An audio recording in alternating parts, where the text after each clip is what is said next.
Hello बच्चों, तो आओ प्रश्न को देखते हैं। बताइए कि आकृति में दिए हुए त्रिभुज के युग्म में से कौन कौन से युग्म समरूप हैं और उस समरूपता कसौटी को लिखिए जिसका प्रयोग आपने उत्तर देने में किया है तथा साथ ही समरूप त्रिभुजों को सांकेतिक रूप में व्यक्त कीजिए। तो दिए गए प्रश्न की मुख्य अवधारणा की बात करें तो बच्चों यहाँ पर हम देखेंगे भुजा, कोण, भुजा, समरूपता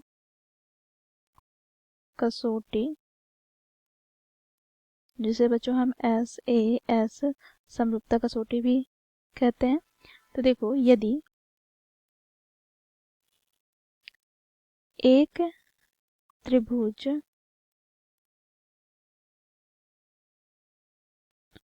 के एक कोण दूसरे त्रिभुज के एक कोण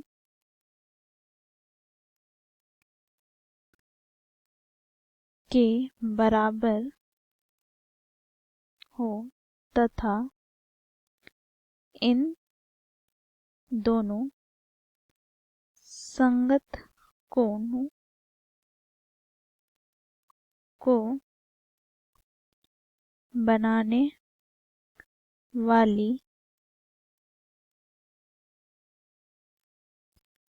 संगत भुजाएं समानुपाती हैं तो त्रिभुज समरूप कहलाती है। तो इस मुख्य अवधारणा की सहायता से बच्चों हम दिए गए प्रश्न को हल करेंगे। बच्चों यहाँ पर इस समरूपता कसौटी के बारे में चर्चा करें तो यहाँ पर क्या कहा गया है, तो एक त्रिभुज के एक कोण अन्य त्रिभुज के एक कोण के बराबर हो। तो बच्चों देखो, यहाँ पर त्रिभुज पहले वाले त्रिभुज ABC में हम देखें और त्रिभुज DFE में देखें तो बच्चों देखो, कोण A और कोण F दोनों ही कोण बराबर है। तो यहाँ पर लिखेंगे कोण A बराबर है कोण F के, जो कि 80 डिग्री के हैं। अब बच्चों देखो, इन दोनों संगत कोणों को बनाने वाली रेखाएं की बात करें तो बच्चों देखो, AB की संगत भुजा यहाँ पर क्या है, DF। तो यहाँ पर बच्चों देखो, भुजा AB तथा इसके संगत भुजा DF की बात करें तो यह हमें क्या प्राप्त हो जाएगा। तो देखो, यहाँ से 2.5/5, तो दशमलव हटाएंगे तो यह हमें प्राप्त हो जाएगा 1/2।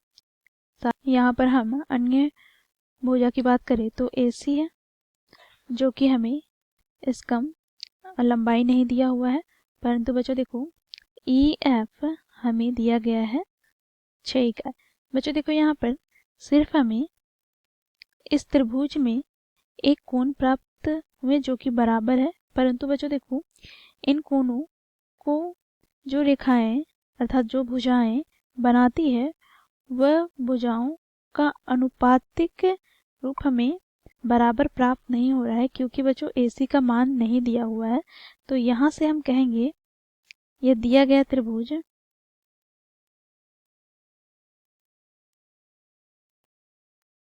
समरूप नहीं है। तो इस प्रकार बच्चों हम लोगों ने मुख्य अवधारणा की सहायता से दिए गए प्रश्न को हल किया। आशा करती हूँ आप लोगों को यह प्रश्न समझ में आया होगा। धन्यवाद।